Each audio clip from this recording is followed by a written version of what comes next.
પહેલા જ દિવસથી મેં કીધું હતું કે આમાં જયરાજ આરોપી છે, મારું સ્ટેટમેન્ટ પણ છે, અને ત્યારે અમને એવું લાગે છે અને કોળી સમાજને એવું લાગે છે કે ન્યાય મળ્યો છે, એટલે હવે સન્માન સભામાં ફેરવવામાં આવશે, પણ સભા તો કરવામાં આવશે જ. ત્યારબાદ ડીવાયએસપી રીમાબા ઝાલાએ જે નિવેદન આપ્યું હતું તેમના વિરુદ્ધ અમે સરકારમાં રજૂઆત કરીશું અને તેમને સસ્પેન્ડ કરવા સુધીની કામગીરી થાય તેવી હવે અમારી નવી માંગણી રહી છે.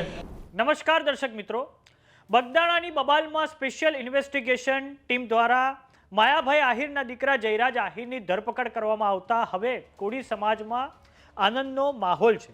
અને હવે જે કિશન મેરની નેતૃત્વવાળી જે લીગલ ટીમ છે અને કોળી સમાજના આગેવાનો દ્વારા એક પ્રેસ કોન્ફરન્સ કરવામાં આવી છે, જેમાં તેમના દ્વારા કહેવામાં આવ્યું છે કે આગામી સમયમાં 1 ફેબ્રુઆરીએ જે કોળી સમાજ દ્વારા ભાવનગર ખાતે ન્યાય સભાનું આયોજન કરવામાં આવ્યું હતું તે આયોજન તો હવે થશે જ, પરંતુ આ ન્યાય સભાને હવે સન્માન સમારોહમાં પરિવર્તિત કરવામાં આવશે અને બગદાણાની બબાલના પીડિત એવા નવનીતભાઈ બાલદિયાનું આ સભામાં હવે સન્માન કરવામાં આવશે.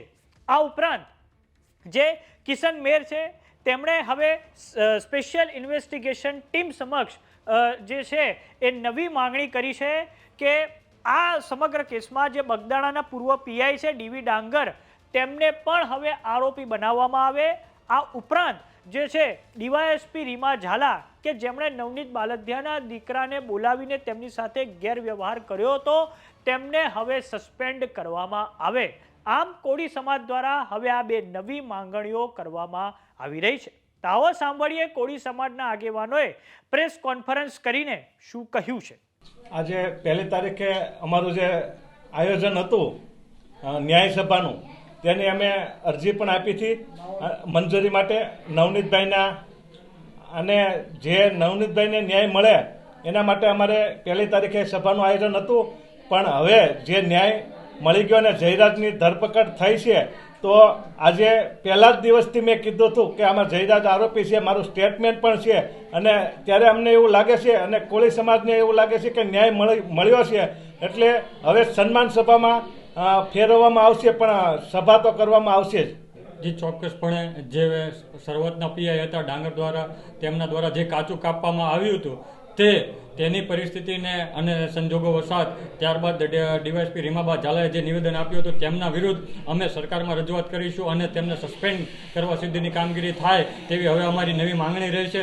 અને આવનારા દિવસોમાં હજી પણ અમે લડવાના છીએ, મૂકવાના નથી, તે ચોક્કસપણે છે. કિશનભાઈ, ખાસ કરીને જે બગદાણાના પીઆઈ જે ડાંગર છે તે જ્યારે નિવેદન લેવા ગયા તે ફરિયાદીનું અને આ પીઆઈનું એક ઓડિયો ક્લિપ પણ વાયરલ થઈ હતી. ખરેખર એમાં કેટલું શંકાસ્પદ? જે ચોક્કસપણે શંકાસ્પદ છે, કારણ કે જે પીઆઈ ડાંગર હતા તે પહેલેથી જ તે શંકાના દાયરામાં હતા, કારણ કે જે નવનીતભાઈ આક્ષેપો કર્યા હતા ત્યારથી ફરિયાદમાં જ પહેલેથી એમને કાચું કાપેલું હતું, એટલે પીઆઈ ડાંગર પહેલેથી શંકાસ્પદ છે. અને ક્યાંક ને ક્યાંક એમાં આમનો રોલ હોય તો અમે સરકારને અને એસઆઈટીને એવી પણ રજૂઆત કરવાની છે કે તેમને પણ આરોપી બનાવવામાં આવે.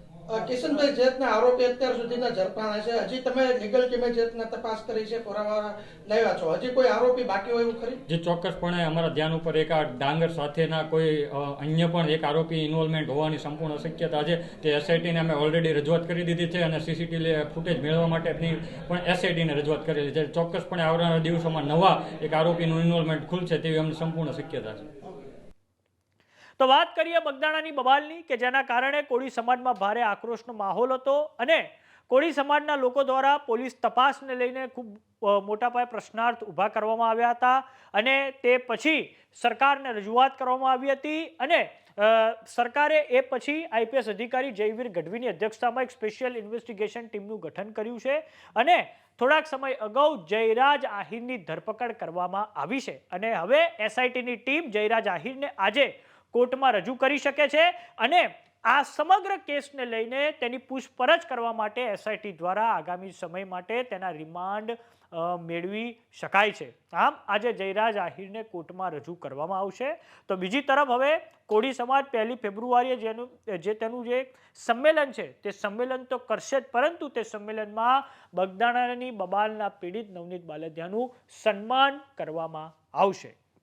સમાચારોમાં અત્યારે બસ આટલું. જોતા રહો જમાવટ. જો તમામને યુટ્યુબ પર જોઈ રહ્યા તો સબસ્ક્રાઇબ કરો, જો તમામને ઇન્સ્ટાગ્રામ અને ફેસબુક પર જોઈ રહ્યા તો ફોલો કરો. સાથે જ અમારી વોટ્સએપ ચેનલ આવી ગઈ છે, જોઈન કરવાનું ના ભૂલતા. નમસ્કાર.